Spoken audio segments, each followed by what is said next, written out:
Perang Bubat.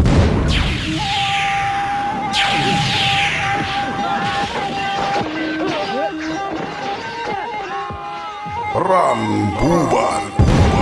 Perang Bubat. Perang Bubat.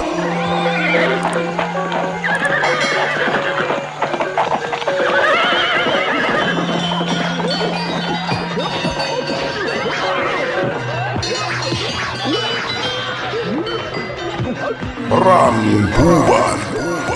Dalam episode Tembang Cinta Bumi Sunda.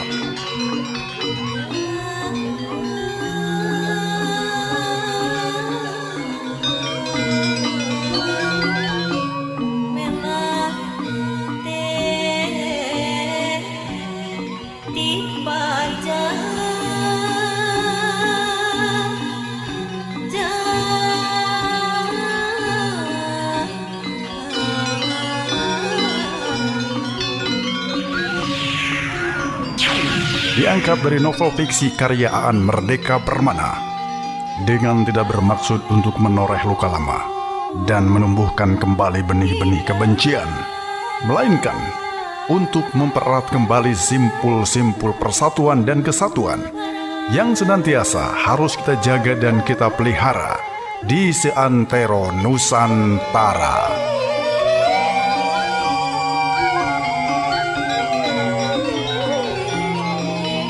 Sebuah perjalanan kisah yang syarat dengan intrik, kontroversi, diwarnai dengan romantisnya cerita cinta, terbakarnya api cemburu, pertempuran, hingga banjir darah.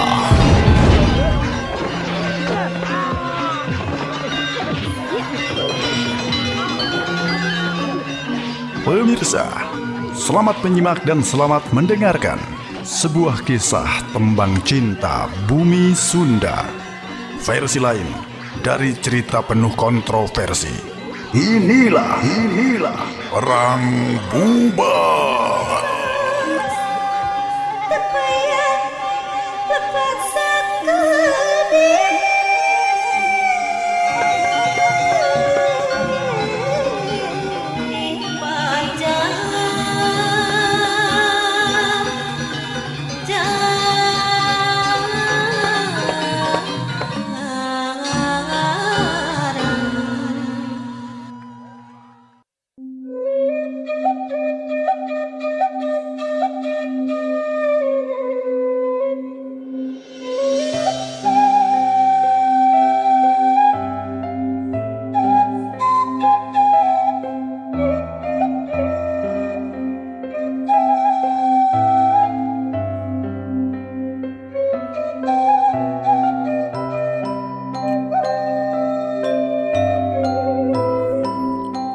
Basan Dewa Mada masih menatap kolam taman.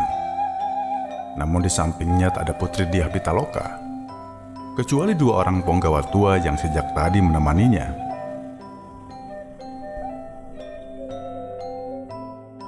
Dua orang punggawa itu memang sudah berusia tua. Nampak sekali dari wajah mereka yang sedikit keriput. Bahkan salah seorang dari mereka gigi-giginya telah banyak yang tanggal. Satu punggawa lagi giginya terlihat utuh, namun berwarna hitam kecoklat-coklatan. Mungkin lantaran gemar menyantap daun sirih. Keduanya tetap asik menjaga penerangan agar tak menjadi padam oleh hembusan angin malam.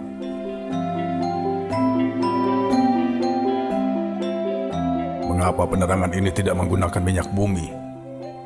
Basan Dewa Mada bertanya sekedar memecah kesunyian. Minyak bumi? Oh, maksudnya cai kalahat bumi juragan? Tanya salah seorang punggawa. Ya, saya ingat. Orang-orang di sini menyebut minyak bumi sebagai cai kalahat bumi. Gumam Basan Dewa Mada teringat lagi istilah di negeri Sunda. Di negeri Sunda, sejak dahulu kala pantang menggunakan cai kalahat bumi sebagai penunjang kehidupan gamparan, ujar penggawa bergigi hitam. Aneh, di Wiwaltika minyak bumi benar-benar digunakan untuk melayani kehidupan. gumam Sandewa Gajah Mada. Di Sunda, Caikal Lahat Bumi mungkin juga bisa berguna.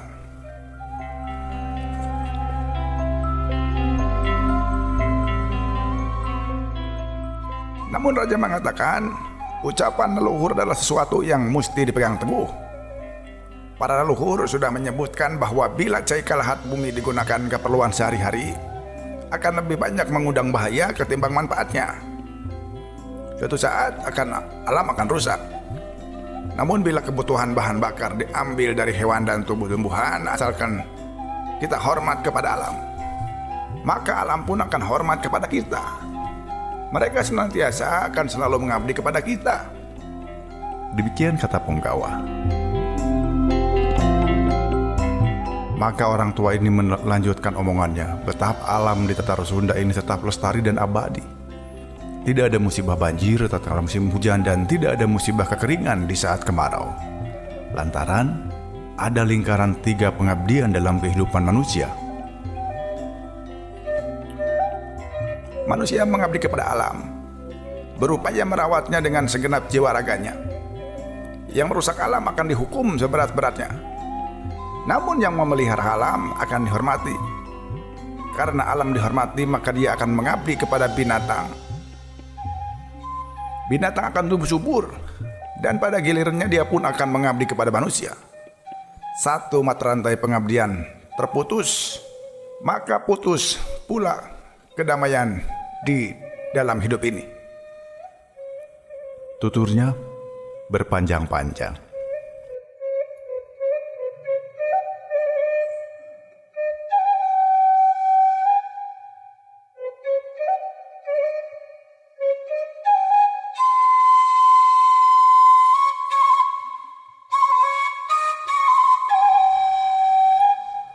Dulu di kerajaan Denuh ratusan tahun silam, orang yang merusak alam akan dihukum mati. Di kerajaan Kendan yang berani menggunakan Caikal Lahat Bumi akan dihukum penggal kepala. Semua ancaman berat diberlakukan sebab di negeri Sunda betapa pentingnya kelestarian alam ini. Kata Punggawa bergigi tanggal ikut hanyut dalam pembicaraan. Sudah ribuan tahun alam di Tatar Sunda terjaga. Maka tak terlalu salah bila ada orang asing yang pernah mengatakan bahwa untuk menggapai surga tak perlu mati sebab sudah ada di bumi Sunda. Kata Punggawa bergigi hitam dengan amat bangganya. Karena kebanggaan ini akhirnya omongan kedua Punggawa tua ini jadi berlarut-larut mencuatkan kebesaran Sunda menurut versi diri mereka. Lalu kedua orang Punggawa ini menerangkan keberadaan keraton Surawisesa. Menurut mereka, bentuk keraton yang ada di setiap kerajaan di Tatar Sunda selalu meniru bangunan keraton yang ada di Pakuan. Pertama kali bangunan keraton yang megah dibikin adalah di Pakuan, bernama Sri Bima Punta Narayana, Madura Suradipati. Arsiteknya adalah Maharaja Tarusbawa, Raja Kerajaan Sunda pada 669 Masehi.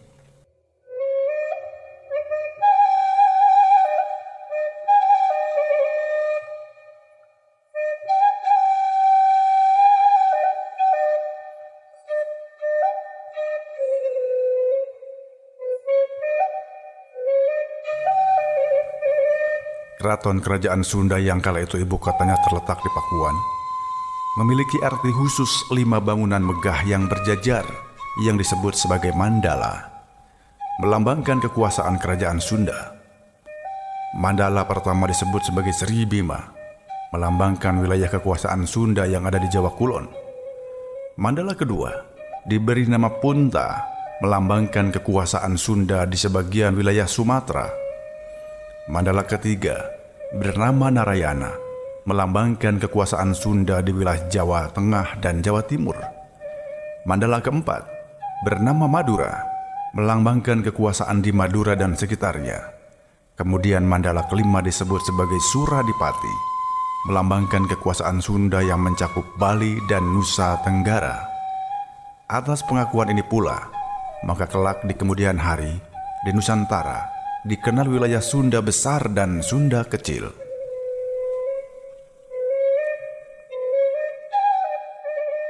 Jadi Sunda ini sebenarnya negeri besar dengan wilayah kekuasaan sedemikian rupa, tutur penggawa tua dari kerajaan Sunda dengan bangganya.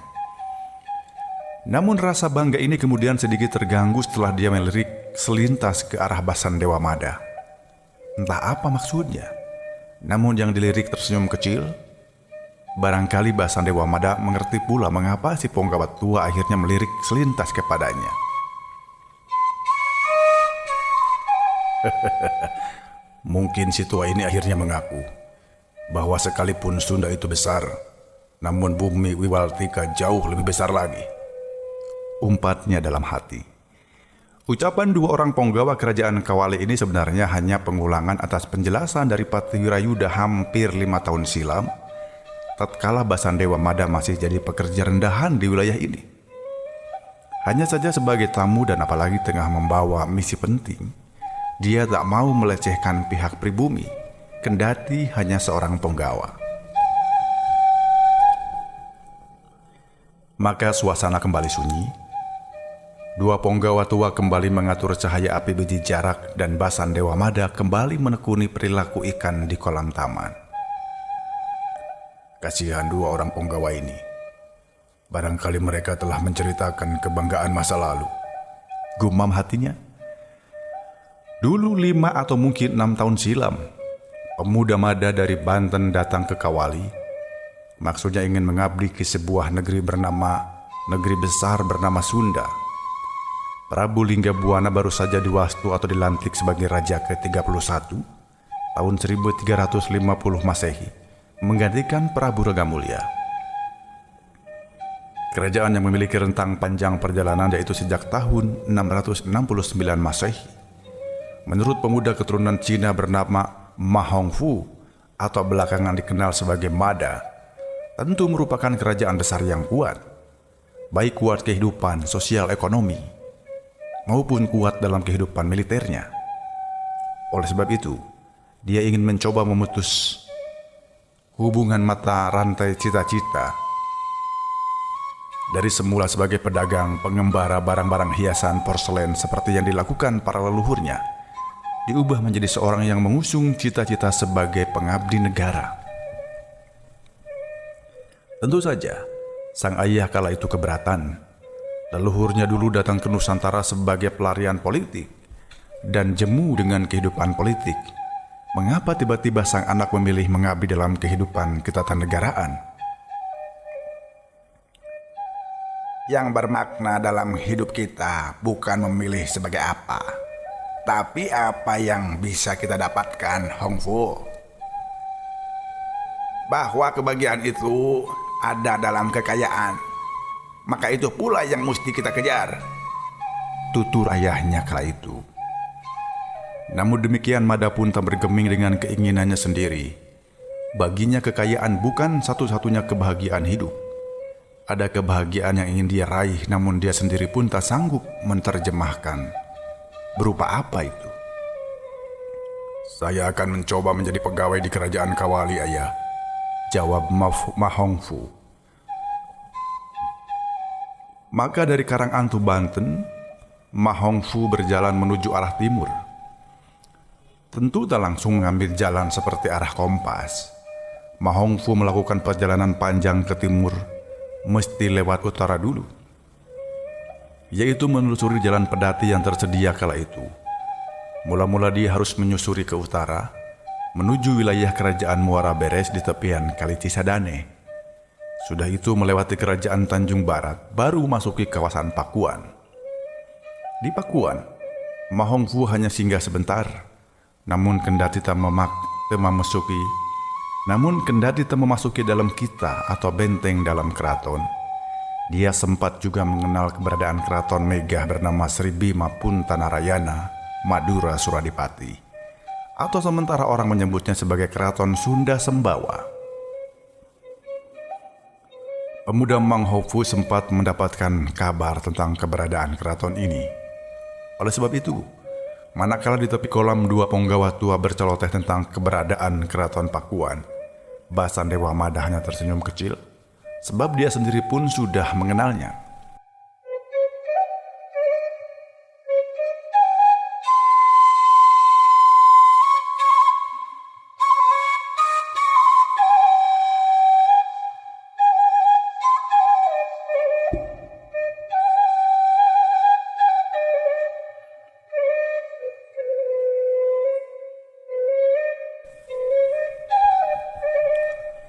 Dari Pakuan, pemuda Manghofu kembali melanjutkan perjalanan, mula-mula ke arah utama melewati Cilengsi, kemudian menuju wilayah Tanjung Pura, Karawang kini. Lurus ke timur menuju wilayah Sagara Herang atau kini bernama Subang, kemudian belok ke selatan menuju Tanjung Siang, terus semakin ke selatan hingga sampai ke wilayah Kerajaan Sumedang Larang. Dari Sumedang Larang ke selatan lagi, menuju Kerajaan Sindang Kasih, Talaga, terus ke selatan. Dan perjalanan maha panjang itu berakhir pula di ibu kota kerajaan Sunda, yaitu Kawali.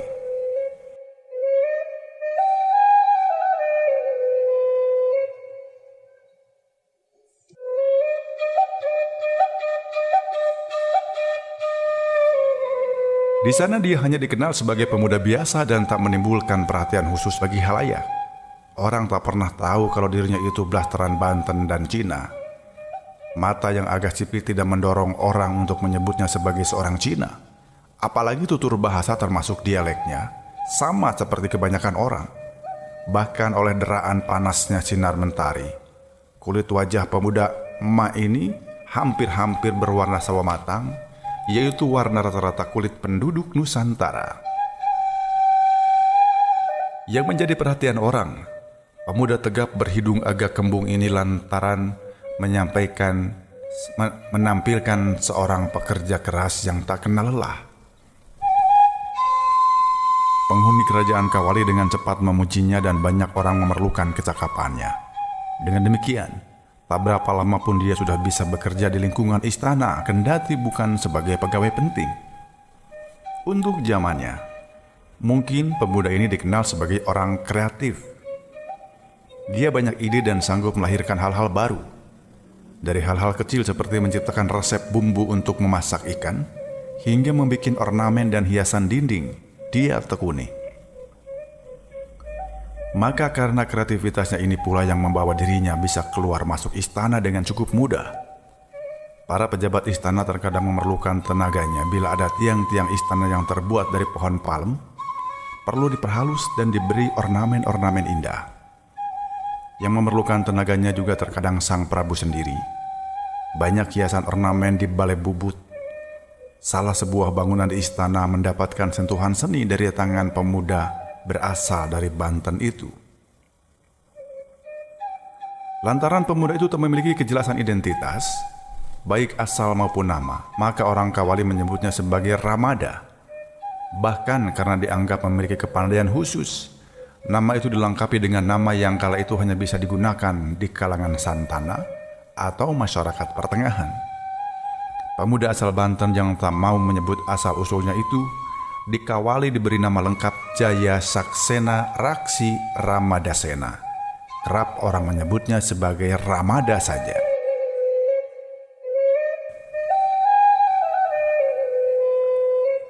Semakin hari pemuda Ramada semakin betah tinggal di lingkungan istana. Apalagi dia diberi keleluasaan keluar masuk lingkungan istana tanpa memerlukan izin-izin khusus.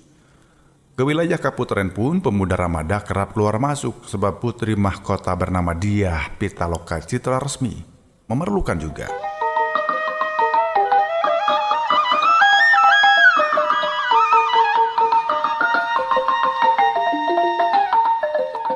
Apakah engkau bisa mengukir pintu, Kakang Mada? Akan saya coba, Nyimas. Pemuda Ramada benar mengukir daun pintu di Kaputren. Daun pintu kamar Putri Diah Pitaloka diberinya ornamen-ornamen amat indah sebab dibuat dengan sepenuh jiwa.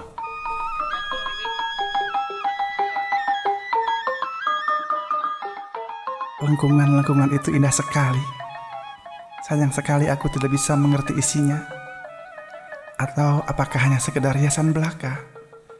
Meniru lengkungan ujung daun teratai di kolam taman? Tanya sang rupawan. Bisa disebut hanya sebagai hiasan belaka, namun juga bisa dikira-kira memiliki makna, Nyimas. Jawab pemuda Ramada menunduk malu.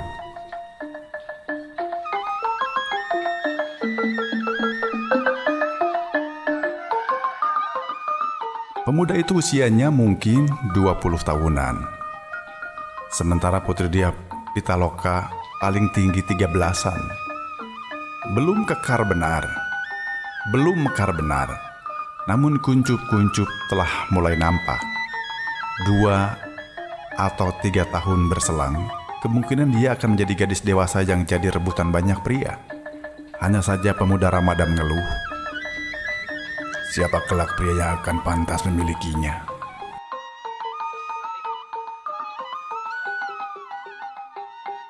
Coba terangkan lengkungan-lengkungan yang mengapit bunga teratai ini, Kakang. Kata Putri Diah Pitaloka membangunkan lamunannya.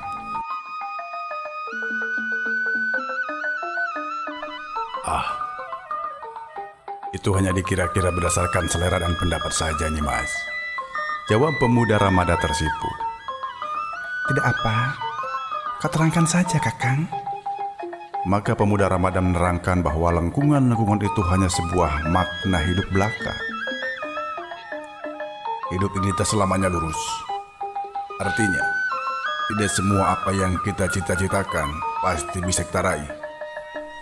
Ada kalanya kita menginginkan sesuatu namun yang kita dapatkan bukan sesuatu. Atau bisa juga cita-cita kita dapatkan namun mesti melalui kelokan-kelokan yang amat susah dan terkadang melawan bahaya. Pemuda Ramada menjawab sambil mengukir pintu dan sesekali menatap wajah Putri Diah Pitaloka. Walaupun sekilas, walau hanya sekilas, tapi sudah cukup mendebarkan hati pemuda Ramada. Betapa tidak begitu? Sebab dalam jarak yang sedekat ini ada pemandangan maha indah. Sambil mendengarkan celoteh pemuda Mada, nampak Putri Diah Pitaloka terkadang ternganga-nganga bila tangan pemuda Ramada menggores-goreskan peso pangot ke permukaan kayu.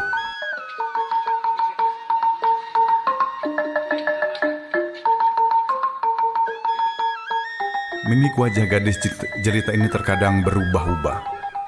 Sebentar tersenyum, sebentar mengerutkan dahi.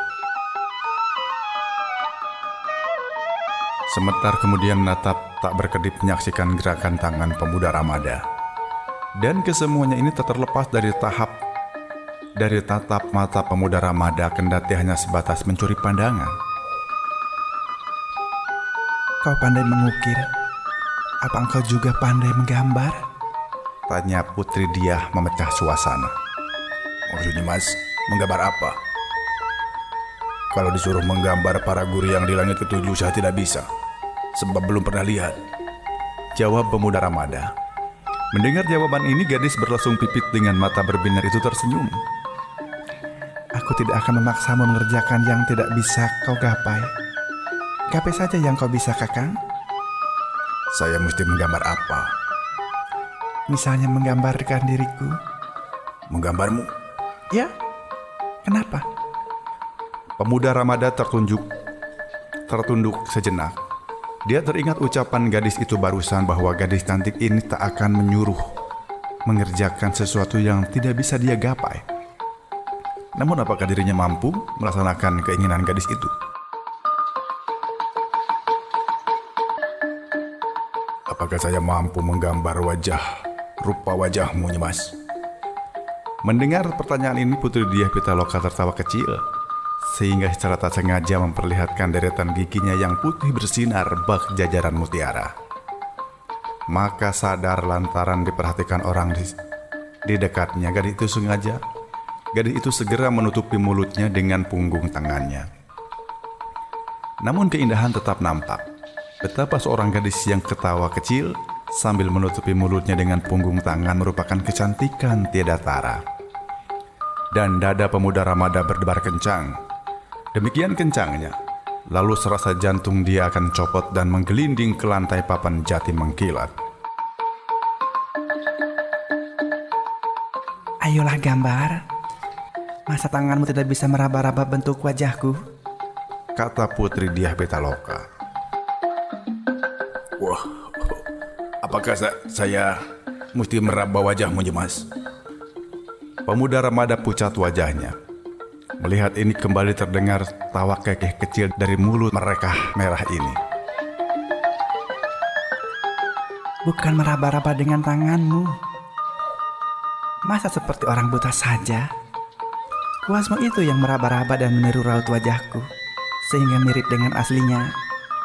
Kata Putri Diah Pitaloka masih terkekeh sebab pemuda Ramada dianggap bodoh dan lugu. Itulah peristiwa yang terjadi 5 tahun silam. Kini 5 tahun telah berlalu, ada yang tak berubah, namun ada juga yang berubah. Yang tak berubah, Putri Diah Pitaloka hingga detik ini masih berada di kerajaan Kawali. Mungkin gadis itu tengah tertidur pulas di Kaputren sana. Sementara pria yang dulu bernama Ramada 5 tahun kemudian berada lagi di tempat yang sama dan dengan berbagai perubahan amat besar. Dia datang ke pusat kerajaan Kawali bukan lagi sebagai orang yang tengah mencari mata pencaharian, melainkan tengah membawa misi penting dari sebuah kerajaan besar bernama Majapahit. Dia adalah pemimpin dari misi lain. Dia adalah pemimpin dari misi ini. Ada belasan prajurit tangguh dari Wiwaltika yang menyertainya dan semua hormat serta taat kepadanya. Misi ini datang dari titah sang Raja Hayam Wuruk. Namun siapa sangka bahwa pembuat ide dari misi ini adalah dirinya sendiri, yaitu Sang Basan Dewa Mada. Menurut sebutan orang-orang Sunda atau Majap atau Mahapati Gajah Mada, menurut sebutan orang-orang di negerinya.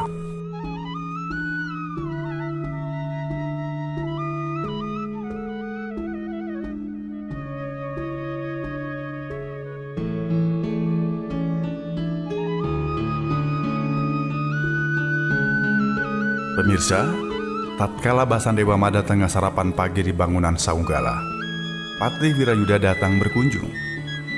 Basan Dewa Mada menghormat takjim namun tak beranjak dari duduknya. Ini beda dengan peristiwa 5 tahun silam. Setiap pemuda Ramada bersua dan dipanggil Patih Wirayuda selalu menyembah dengan amat hormatnya. Basan Dewa Mada menatap sejenak. 5 tahun tak bersua tak terlihat perubahan besar pada wajah Patih Wirayuda. Pejabat ini dulu usianya sekitar 50. Sekarang sudah bertambah 5 tahun, namun rambutnya tetap hitam legam. Kumisnya tetap dicukur tipis, hanya mungkin yang membedakan kini dagunya dihiasi sedikit janggut. Tubuhnya pun tetap tegap dengan kulit yang tak berkeriput, hanya menandakan bahwa Patih Wirayuda memiliki kesehatan yang prima.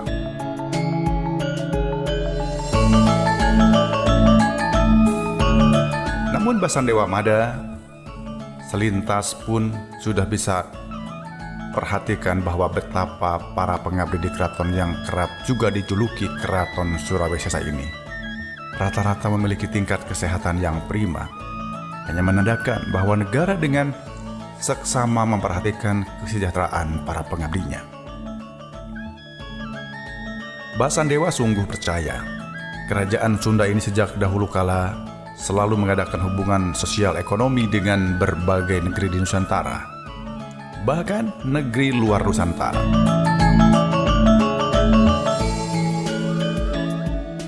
Orang Sunda mengadakan kekerabatan dengan kerajaan di Lampung, juga dengan kerajaan Sriwijaya, juga dengan Campa dan Cochin Cina, dengan Majapahit. Hubungan perdagangan paling besar belakangan ini mungkin dengan Majapahit. Setiap tahun, armada dagang dari Majapahit berlayar melalui Samudra Hindia menuju arah barat. Setiba di wilayah Cilacap, armada kapal memasuki kawasan Sagara Anakan, terus berlayar ke utara menyusuri sungai Citanduy, sehingga pada suatu saat tiba di wilayah Banjar, sebuah dermaga pelabuhan di wilayah Galuh. Atau armada kapal ini bisa melewati jalur utama dari Muara Kalibrantas, menyusuri Laut Jawa ke arah barat di wilayah Indramayu, dan masuk ke muara Sungai Cimanuk untuk melanjutkan perjalanan menyusuri sungai ke arah selatan. Dan setiba di wilayah Sumedang Larang, mereka turun jangkar.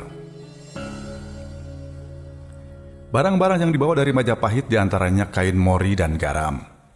Sementara dari wilayah Sunda mereka membawa daun tarum dan bahan pewarna kain. Kala itu Sunda memang kaya akan tanaman tarum.